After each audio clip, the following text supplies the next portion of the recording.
দীর্ঘদিন ধরে অসাধারণ পাহাড়ি ভূমিরূপ, ভূগোলে পড়া গারো, খাসি, জয়ন্তিয়া, চেরাপুঞ্জির বৃষ্টি মেঘালয়ের জন্য আমার মনে একটা মায়া সৃষ্টি করেছিল। ইদানিং কয়েক বছর আগে মফলং গ্রামের স্যাক্রেড ফরেস্টটিও আমার জন্য নতুন করে আগ্রহ সৃষ্টি করে।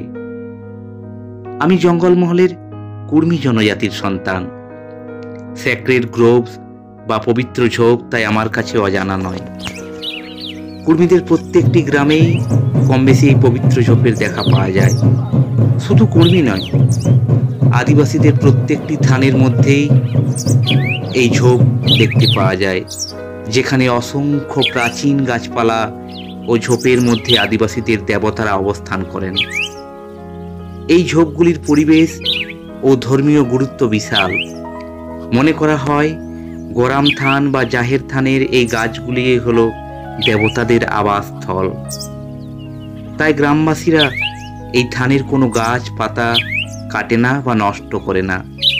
থানের গাছগুলিতে বিভিন্ন ধরনের পাখি, সরীসৃপ তাই নিরাপদে বসবাস করতে পারে। জীব বৈচিত্র্য সংরক্ষণে এই স্যাক্রেড গ্রোভস বা পবিত্র ঝোপগুলির ভূমিকা অসাধারণ। এই জঙ্গলটিতে প্রায় 400 থেকে 450 রকমের গাছ দেখতে পাওয়া যায়, যার মধ্যে উল্লেখযোগ্য হল রডোডেন্ড্রন, রুদ্রাক্ষ, বিভিন্ন ধরনের ঔষধি লতানি গাছ, ফার্ন, মাশরুম সহ অসংখ্য প্রজাতির গাছপালা। এই গ্রামটিও বেশ সুন্দর।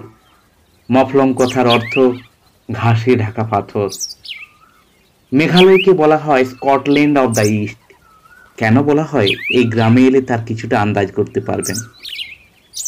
ফরেস্টে ঢোকার মুখেই অসাধারণ সবুজ ল্যান্ডস্কেপ এক কথায় মন ভালো করে দেয়। ফরেস্টে ঢোকার জন্য গাইড নেওয়া বাধ্যতামূলক। আমাদের গাইডের নাম ছিল ওয়ান। তিনি আমাদের নিয়ে চললেন ফরেস্টের ভেতরে।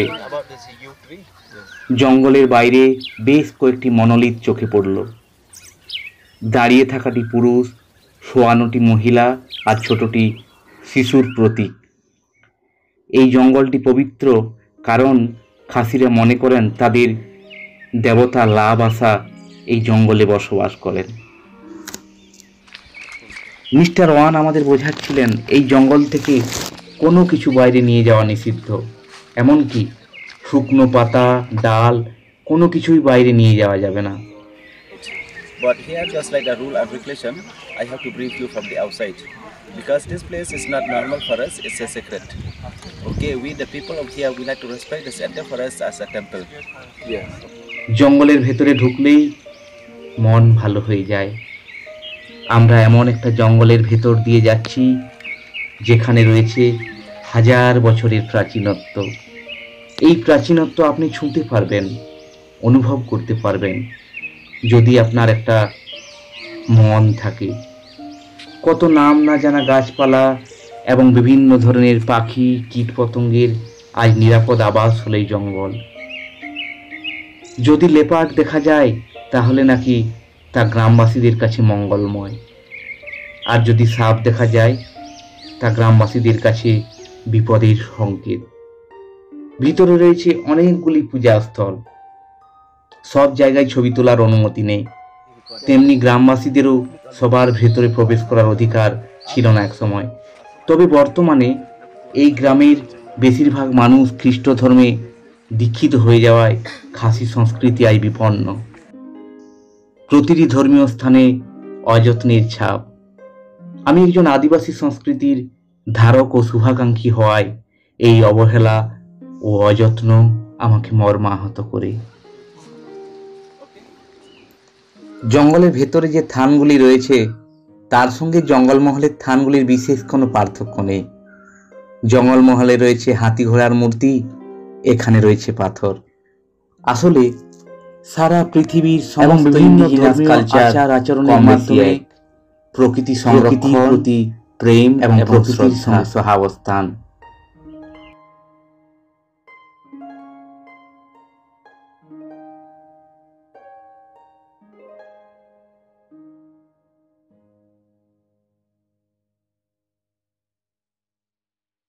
হঠাৎ আমার মনে হলো জঙ্গলমহলে স্যাক্রেড গ্রোভসের সঙ্গে মেঘালয়ের স্যাক্রেড ফরেস্টের কোনো পার্থক্য নেই।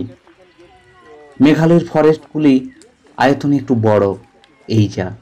উভয় জায়গারই মূল উদ্দেশ্য হলো ধর্মীয় বিধিনিষেধের আড়ালে পরিবেশ ও প্রকৃতি সংরক্ষণ। আমরা যখন জঙ্গল থেকে বেরিয়ে আসছি তখন হঠাৎই বৃষ্টি নামলো। মনে হলো এই বৃষ্টি আসলে খাসি দেবতা লাবাসার ভালোবাসা।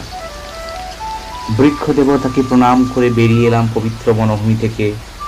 হঠাৎই কানে এলো মফলং গ্রাম থেকে গির্জার ঘণ্টার ধ্বনি। কি জানি আর কতদিন টিকে থাকবে এই খাসি সংস্কৃতি।